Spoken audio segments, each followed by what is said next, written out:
All right, hello wine drinking people. Time for more of what I've had to drink yesterday, and this is when a lot of suppliers stopping in to see us, man. October is the last month we taste wine here in the store. We still do some events in November, but we got to wind things down, getting ready for the holidays. So a lot of what I drank from this month will be probably come out in November, halfway through November, with so much wine we're drinking here in the store. But hey, that's the most important part of my job, tasting the wine, to make sure you, our wine drinking people, get nothing but the best here. And the Hunneus group has got an incredible portfolio of wines. Veramonte, well, that's where Augustin is from. Chile, and this little Sauvignon Blanc, one of the things they do very well in Chile, Sauvignon Blanc. This is one of the best values you will find anywhere in the world at $10 a bottle. 100% Sauvignon Blanc comes from their Casablanca estate, and the grapes are harvested at night to maintain bright and fresh acidity. This one's got a very pretty nose, white grapefruit, a little bit of a musky note, briny, minerally, lemon citrus, a little floral highlights.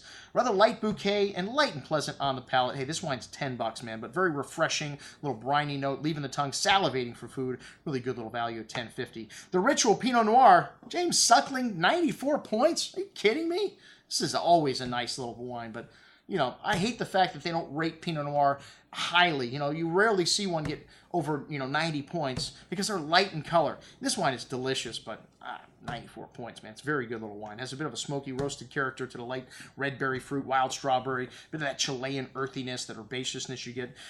Very balanced style, though. Really silky smooth, lovely bright red berry fruit, strawberry, pomegranate, with a nice touch of earth and a light spice. Really nicely balanced here. A very good little Pinot for $18. All right, the Primus. This is a blend, and they've now made some line extensions here. They have a Cabernet in this, I think a Carmenere. They started out with the blend, and it doesn't say Veramonte on the bottle anywhere anymore. So, I don't know if they got away from that. The old ones do. I got an old bottle here that says Veramonte.com right on the back. But this wine's a blend of Carmenere, Syrah, Cabernet, Cabernet Franc, and Malbec, and Petit Verdot. Good amount of that dark berry fruit on the nose, hints of coffee, cedar, fine herbs. Very smooth and easy drinking wine on the tongue. A bit of that nuance and spice coming in from the nose on the finish. A real crowd pleaser with some complexity here. But for $18, man, a very good little bottle of wine. The Veramonte Red, also very good, mostly Cab and Carmenere, but there's no indication of varietals on the label. I hate it when they don't put the varietals on the label. And, but, hey, it's Chile. It's going to be Cab, Carmenere. It's a big fruity wine, red and black fruit, sweet herbs, earth, coffee, some dark cocoa. Really lovely sweet berry fruit on the tongue with smooth and silky tannins. A nice drinkable wine with a touch of spice and earth at the end, but a real crowd pleaser. All right, the Veramonte Cabernet Sauvignon, 100% Cab. This wine's got some lovely red currant, dark plum, fine herbs, and fresh earth and loamy notes, roasted coffee, currant, plum, fruit on really nice drinkable Cabernet here. Really smooth, round tannins. Short finish, but very pleasant. Some of that herb and earthy note showing through the finish. $10.50. Wow, very good little wine. Primus Cabernet. Like I said, this is a new line for them. A couple years ago, they came up with a Cabernet and a Carmenere here. And this wine's aged for 12 months as opposed to 8. That's the main difference between Veramonte and Primus. And a selection of better fruit, obviously.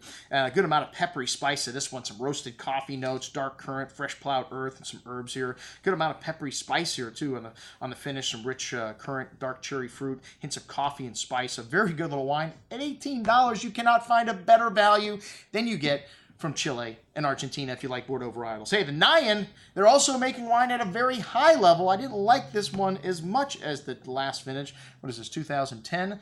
2008. Wow, it went right from 8 to 11. Well, we bought the rest of the 8. The 8 is stunning. And this 11 may just need a little bit of time. It's a little different blend. It's a 55 Carmenere, 45 Cabernet. And on the nose, this wine's got really tightly wound on the first day. The second day, it really opened up nicely. It's got a lot of like dark, damp earth, graphite, dark cocoa.